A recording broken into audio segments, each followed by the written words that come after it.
Here we have a new 2024 Ford Explorer. This one comes in the ST line trim level with 4-wheel drive. Color's agate black metallic. And then we have the ebony ActiveX interior with the red stitching.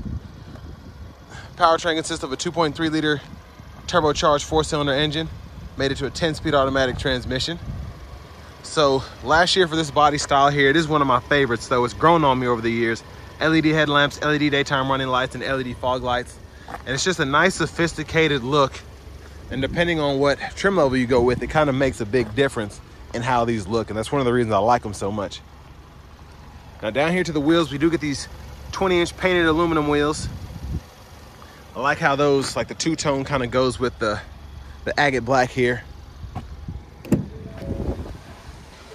12-speaker B&O Sound System, power door lock controls, power windows, power mirrors. We have power folding mirrors, and those have blind spot monitors in them. And then the rear window lock is there. And I like the kind of piano black trim right here. That looks really good going with the red stitching and then the black of the door panel. So hit this twice to pop the hood. I'm gonna turn the AC controls down a little bit, a little loud. Headlamp controls are there, power lift gate, and then we do have a manual tilt and telescoping steering wheel. There's a power driver seat, 2-way power lumbar support.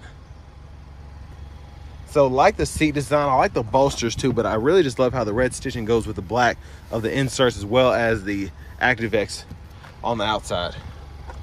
But I have that seat up front adjusted for someone of my size, being 6'3" with longer legs. We're gonna check out the rear seat room in a minute. It's kind of hard to see, but basically this is 27% US Canadian, finally assembled in Chicago, and the engine and transmission come from the US. So just interesting fun facts there. There's a door panel for the rear. Let's go ahead and sit in the back here. Make sure the seat's all the way back. So that's my leg room there. Not bad, especially since this is 3 rows. I like that we get the seat back pockets on both sides. Rear AC controls, fan speed. We can power the whole system on or off, adjust temperature.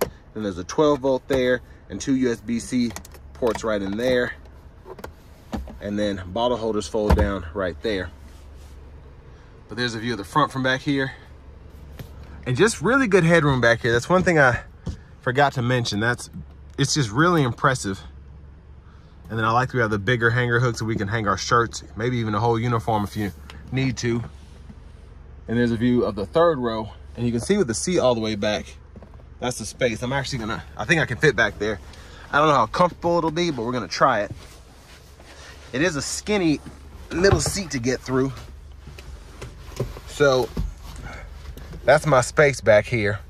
So not terrible. Again, this is mostly meant for smaller children because most of us adults don't like necessarily sitting in the 3rd row, but you can kind of fold that and then it'll move forward to get out and you don't have to go through this kind of skinny middle spot here. I'm actually gonna see if I can get out that way. But we do get a bottle holder here and then little storage throughout. But let's go ahead and make our way towards the back. All right, it's harder than I thought it was gonna be, but I can make do.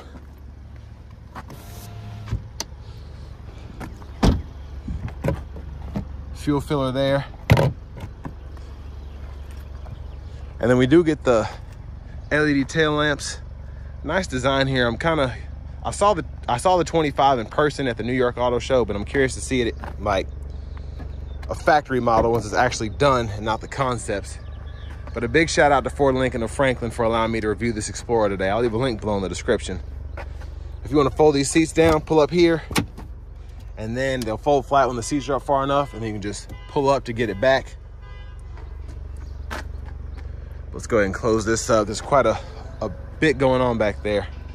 Now this one does have that Class 4 trailer hitch. So there's that right there. And then let's go around, see if I can see the window sticker here. So there are the options. And there's a sticker price because these windows are 10. It'll be kind of hard to show everything, but $50,075 for that sticker price. Fuel economy numbers are there.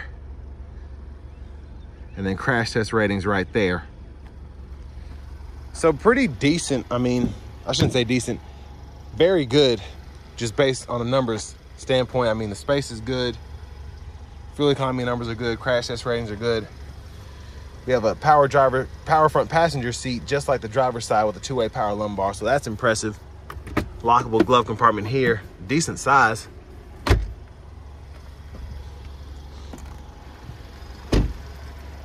But coming back around to the front here, we're just gonna pull the hood up. Since we hit the latch twice, I don't have to find an actual latch in here.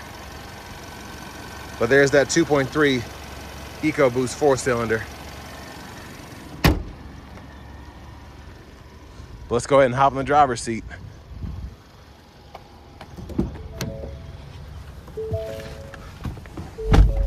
So nice sporty leather wrap steering wheel. It looks very nice, feels very nice.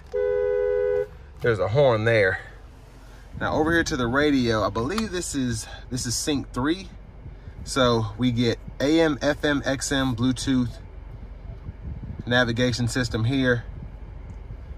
And then we still get Apple CarPlay, Android Auto wired. And then all of our settings are in here. So driver assistance, we can set that up. But you can go to your general settings and change your language and units of measurement if you want to. So it's a more simple setup because you still have your HVAC controls with buttons and knobs, but I do like the 4A just a bit better because I think it's neat. But for those of you that like having their buttons and knobs, you might as well get the 24, because the 25, I think that has the big screen where all your HVAC controls are probably going to be in the actual screen there when it's all right here. But anyways, dual zone automatic climate controls, 3-stage heated front seats, heated steering wheel toggle is there. Set your temperature, fan speed, and then power. Hit this menu button and you can decide the fan direction there. And then down here, USB-A, USB-C charge port, 12 volt, a little storage in here. Hazards are right there. I like that it's right there in the middle. Volume, you can click that to turn the audio off. And you do have ambient lighting as well, so you can adjust that if you want to. Bottle holders, and for the shifter, park, reverse, neutral drive, and then you have the limiter there. You can turn that on or off. And then you have your electronic parking brake, pull up to engage, hit the brake, press down and disengage. Automatic brake hold, auto stop toggle, and then we have our traction control toggle here and our downhill brake control there. The knob here in the middle is for the drive mode, so you can go through all of those here. Since we have a full 4-wheel drive system, you can go from slippery, normal, eco, sport, your tow haul, and then you also have your trail and your deep snow and sand there, which is pretty neat. We're gonna leave it in normal for now. Wireless charging pad there.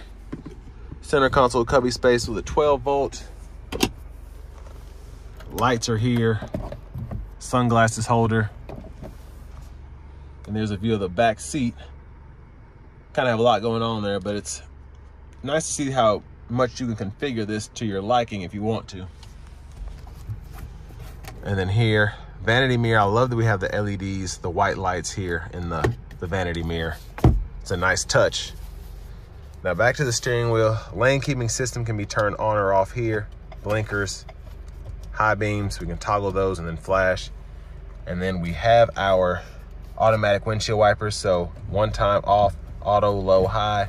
We can adjust the auto sensitivity here, and then our rear wipers are here. Push back for that rear wiper fluid, pull up for the front. And then since we do have that co-pilot, adaptive cruise, set the gap for that, lane centering, cancel, set the speed, volume controls, including a mute button, and then voice recognition, Bluetooth controls, or track list and radio station presets, depending on what setting you're in. And then this menu button you can use to go through the digital part of the gauge cluster there, and then you can use this to scroll, back button, so on and so forth. Push button start. And here's our key fob with remote start. And next, let's go ahead and take this 2024 Explorer ST line out on the road for a test drive. So starting the test drive in this Explorer ST line, I like that you get the overall feel and looks of the full-on ST. The only thing you're missing is just having that twin turbo V6.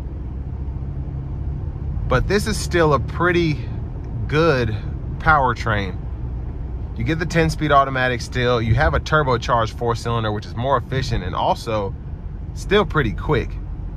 Unless you're used to driving the ST, you're not going to be upset with the engine you get here. But again, I like that you get pretty much everything ST in terms of the amenities. I mean, you have the adaptive cruise here, your heated seats, the interior feels similar. That same steering wheel here, nice and padded, sport oriented. And then with this one having the 4-wheel drive, you still have pretty similar capability as well if you want to take this for light off-roading.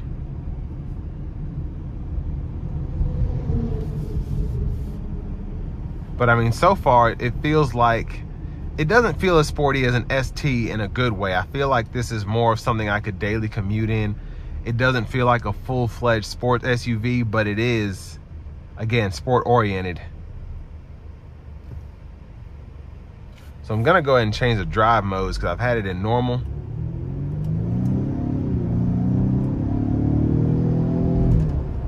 And then we'll go ahead and put it in sport now.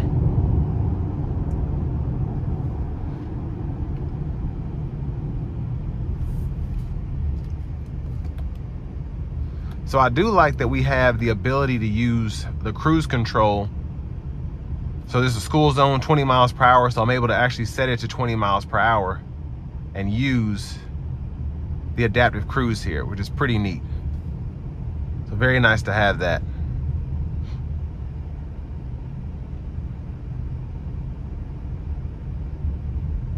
And pretty quiet in terms of the cabin acoustics. I like that the sound you get from the vehicle is very, very sporty, very aggressive, but it's not like I'm driving a race car.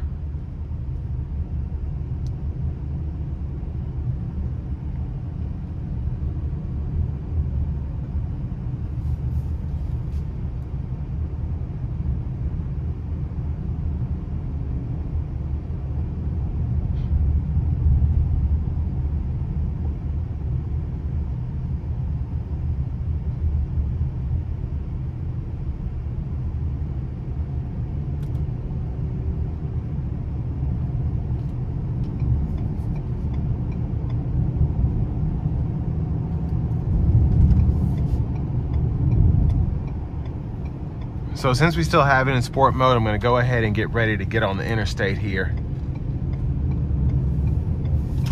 and give it a nice good pull. And it's feeling like it's ready to go. So again, we're gonna give it a pull here.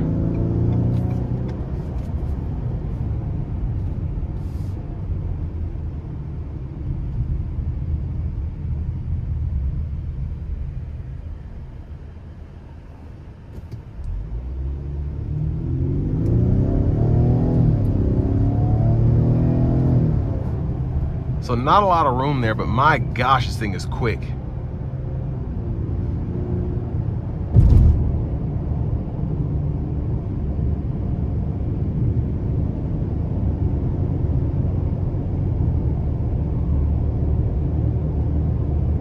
I'm gonna set the cruise on here. All right, see if I can give it another pull here.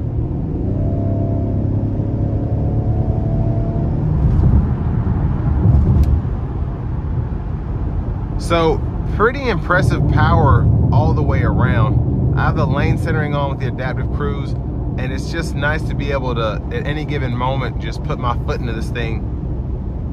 And another good thing is it's nice to be able to use your sport mode while you have the adaptive cruise on. So if for whatever reason you need to go ahead and give it some gas, you don't have to worry about turning off the safety suite. So all in all, very impressed by the ST line. If you want to save yourself a little bit of money, you won't be disappointed with the acceleration. And I mean, just a good overall 3-row SUV. So this will bring me to the end of my review of this 2024 Ford Explorer ST line.